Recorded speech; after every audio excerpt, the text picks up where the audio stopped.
रजिस्टच्या आव्हानानुसार आम्ही आज जिल्ह्यातील पूर्ण 3000 केमिस्ट रिटेल आणि होलसेल संपावर आहोत 24 तासाच्या.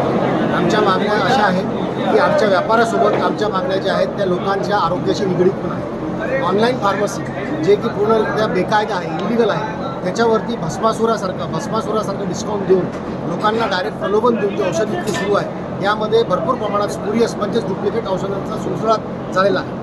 यामध्ये बिना प्रिस्क्रिप्शनच्या नशेच्या गोळ्या, कामुत्तेच्या गोळ्या, एंटी किट, सिल्डेनाफिल यासारख्या गोळ्या बिना प्रिस्क्रिप्शनच्या सर्रास उपलब्ध आहेत. आमची अशी मागणी आहे हे त्वरित गव्हर्नमेंटने थांबावं. मागच्या 8 वर्षापासून आम्ही गव्हर्नमेंटला यासाठी निवेदन देत आलो आहोत.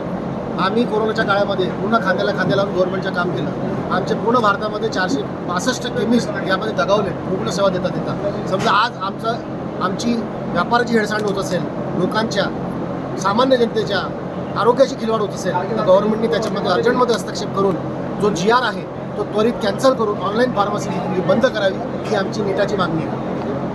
एक दिवस बंद ठेवून सर्व मागण्या पूर्ण होतील का? जर नाही झाल्या तर समोरचं पाऊल काय राहणार? हे बघा, मागील 8 वर्षापासून आम्ही सरकारला निवेदन देत आलो आहोत.